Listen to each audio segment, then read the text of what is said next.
Assalamualaikum warahmatullahi wabarakatuh. Saya Reda Gusmara dengan NIM 1830802030. Oke teman-teman, kali ini kita akan membahas materi tentang logam transisi. Apa sih logam transisi itu? Logam transisi adalah kelompok unsur kimia yang berada pada golongan 3 sampai 12 atau 1B sampai 8B pada sistem lama. Kelompok ini terdiri dari 38 unsur. Semua logam transisi adalah unsur blok D, yang berarti bahwa elektronnya terisi sampai orbit D. Dalam ilmu kimia, logam transisi mempunyai dua pengertian, yaitu definisi dari IUPAC mendefinisikan logam transisi sebagai sebuah unsur yang mempunyai subkulit D yang tidak terisi penuh atau dapat membentuk kation dengan subkulit D yang tidak terisi penuh. Lalu yang kedua, ilmuwan mendefinisikan logam transisi sebagai semua elemen yang berada pada blok D. Pada tabel periodik, semuanya adalah logam yang memasukkan golongan 3 hingga 12 pada tabel periodik. Dan kenyataan, barisan blok flatanida dan aktinida juga sering dianggap sebagai logam transisi dan disebut logam transisi dalam. Nah, unsur transisi atau unsur golongan 1B itu terdiri dari tembaga, perak, emas, dan ununonium. Nah, ciri dan sifatnya, ada beberapa ciri yang dimiliki bersama oleh unsur transisi yang tidak dimiliki unsur-unsur lain, yang disebabkan oleh terisinya sebagian dari subkulit D. Diantaranya adalah 1. Pembentukan senyawa yang warnanya disebabkan oleh transisi elektron D. 2. Pembentukan senyawa dengan banyak bilangan oksidasi dikarenakan kereaktifan dan relatif rendah pada elektron subkulit D yang tidak berpasangan. Adanya beberapa senyawa paramagnetik disebabkan oleh adanya elektron subkulit D yang tidak berpasangan. Beberapa senyawa dari unsur golongan utama juga merupakan paramagnetik seperti nitrogen, oksida, dan oksigen.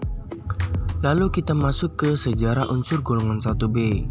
Pertama itu ada tembaga. Pada zaman Yunani, logam ini dikenal dengan nama chalkos. Tembaga merupakan sumber penting bagi orang-orang Roma dan Yunani. Pada zaman Roma, ia dikenal dengan nama aescyprium. Aes merupakan istilah umum Latin bagi tembaga seperti gangsa dan logam-logam lain. Dan ciprium sendiri karena dulunya tembaga banyak ditambang dari Siprus. Dari dua kata itulah maka menjadi kata cuprum dan dalam bahasa Melayu kuprum. Dalam sejarahnya, penggunaan tembaga oleh manusia tercatat dari kurang lebih 10.000 tahun lalu lamanya. Lalu untuk sejarah perak. Perak berasal dari beberapa bahasa Latin Argentum. Perak telah dikenal sejak zaman purbakala. Unsur ini disebut dalam Alkitab. Beberapa tempat buangan mineral di Asia Minor dan di pulau-pulau di Laut Aegean mengindikasikan bahwa manusia telah belajar memisahkan perak dari timah sejak 3000 sebelum Masehi. Kemudian untuk emas berasal dari bahasa Yunani yaitu sikros, Latin aurum, dan Inggris kuno gold. Telah diketahui sebagai barang sangat berharga sejak zaman prasejarah. Emas dalam sejarah perkembangan sistem ekonomi dunia sudah dikenal sejak 40.000 tahun sebelum Masehi. Hal itu ditandai penemuan emas dalam bentuk kepingan di Spanyol. Dalam sejarah lain disebutkan bahwa emas ditemukan oleh masyarakat Mesir kuno atau Kirika 3000 tahun sebelum Masehi. Sedangkan sebagai mata uang, emas mulai digunakan pada zaman Raja Lida Turki sejak 700 tahun sebelum Masehi.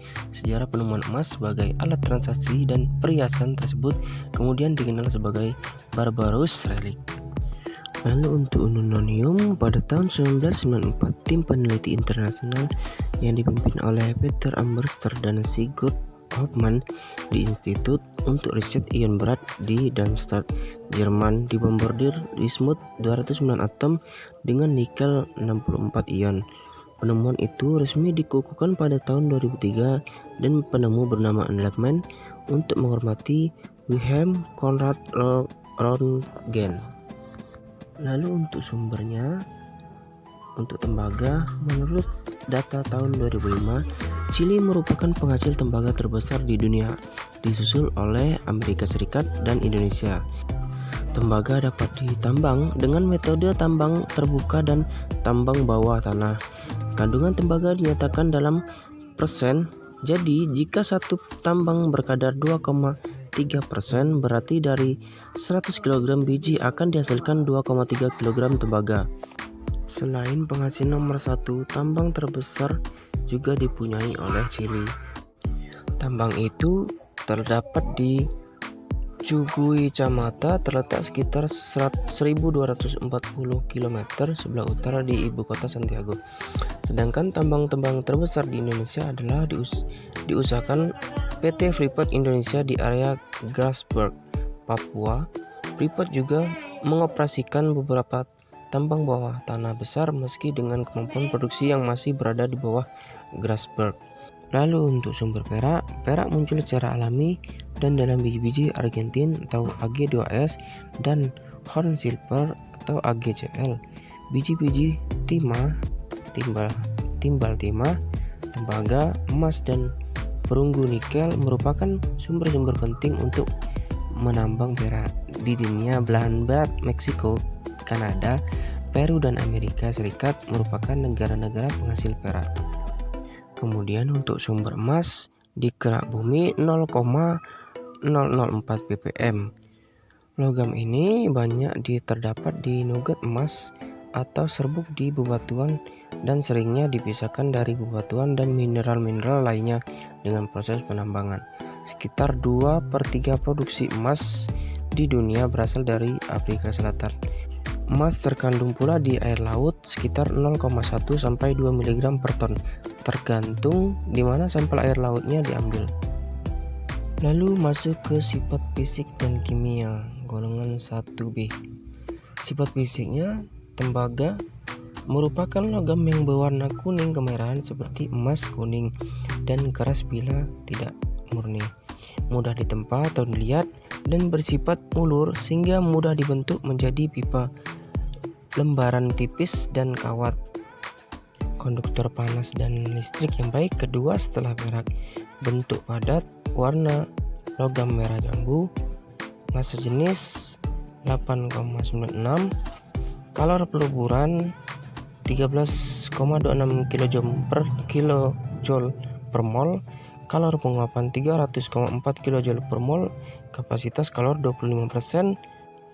Dan sifat kimianya, tembaga merupakan unsur yang relatif tidak reaktif sehingga tahan terhadap korosi. Pada udara yang lembab, permukaan tembaga ditutupi oleh suatu lapisan yang berwarna hijau yang menarik dari tembaga karbonat basa CuOH2CO3. Tembaga panas dapat bereaksi dengan uap, belerang, dan halogen. Lalu untuk sifat fisik perak, sifat fisiknya fase padatan densitas 10,49 gram per cm pangkat 3, titik lebur 1234,93 Kelvin dan titik didih 2435 Kelvin. Dan untuk sifat kimianya, bilangan oksidasi 1, nomor atom 47, nomor massa 107,87, elektronegativitas 1,93, skala Pauling, jari-jari atom 160 ppm, jari-jari ikatan kovalen 153 ppm, jari-jari van der Waals 172 ppm, struktur kristal kubus berpusat muka. Lalu untuk sifat fisik dan kimia dari emas adalah unsur kimia dalam tabel periodik yang memiliki simbol Au dan nomor atom 79, sebuah logam transisi trivalen dan univalen yang lembek, mengkilap, kuning, berat, maleabel, dan duktil. Emas tidak bereaksi dengan zat kimia lainnya, tapi bisa terserang oleh klorin, fluorin, dan aqua regia. Logam ini banyak terdapat di nugget emas atau serbuk di bebatuan dan di deposit aluvial dan salah satu logam koinex. Dan sifat fisiknya, fase padat densitas 19,3 gram per cm pangkat 3, titik didih 2856 derajat Celcius, titik lebur 1064,18 derajat Celcius. Sifat kimia, nomor atom 79, nomor massa 107,87, elektronegativitas 2,54, skala Pauling jari-jari atom 135 ppm, jari-jari ikatan kovalen 144 ppm, jari-jari van der Waals 166 ppm. Lalu kita masuk ke kegunaan logam transisi. Tembaga adalah suatu komponen dari berbagai enzim yang diperlukan untuk menghasilkan energi, antioksida dan sintesa hormon adrenalin, serta untuk pembentukan jaringan ikat. Tembaga mempunyai beberapa fungsi dan pembentuk klorofil, walau unsur ini tidak terkandung dalam klorofil. Lalu untuk kegunaan perak sterling digunakan untuk perhiasan, perabatan perak, dan sebagainya, di mana penampakan sangat penting. Campuran logam ini biasanya mengandung 92,5% perak dan sisanya tembaga atau logam lainnya. Perak juga merupakan unsur penting dalam fotografi, di mana sekitar 30% konsumsi industri perak digunakan untuk bidang ini. Perak juga digunakan sebagai campuran logam pengganti gigi, solder, kotak listrik, dan baterai, perak timah, dan perak cadmium. Cat perak digunakan untuk membuat sirkuit cetak. Perak juga digunakan untuk produksi kaca dan dapat didepositkan sebagai lapisan pada gelas atau logam lainnya dengan metode chemical deposition, electrodeposition, atau dengan cara penguapan. Kemudian untuk kegunaan emas, pada umumnya emas biasa digunakan sebagai perhiasan dikarenakan kilau logamnya yang tampak menarik. Emas juga banyak digunakan untuk membuat koin dan dijadikan sebagai standar moneter di banyak negara. Elemen ini juga banyak digunakan untuk perhiasan dan gigi buatan. Lalu untuk kerugian, tembaga bersifat racun dapat terjadi ketika tembaga menumpuk dalam tubuh akibat penggunaan alat masak tembaga. Unsur Cu yang berlebih dapat merusak hati dan memacu sirosis. Lalu untuk perak, walau unsur perak itu sendiri tidak beracun, banyak senyawa garamnya sangat berbahaya. Ya, baiklah, mungkin itu saja yang dapat saya sampaikan. Semoga bermanfaat. Saya akhiri. Assalamualaikum warahmatullahi wabarakatuh.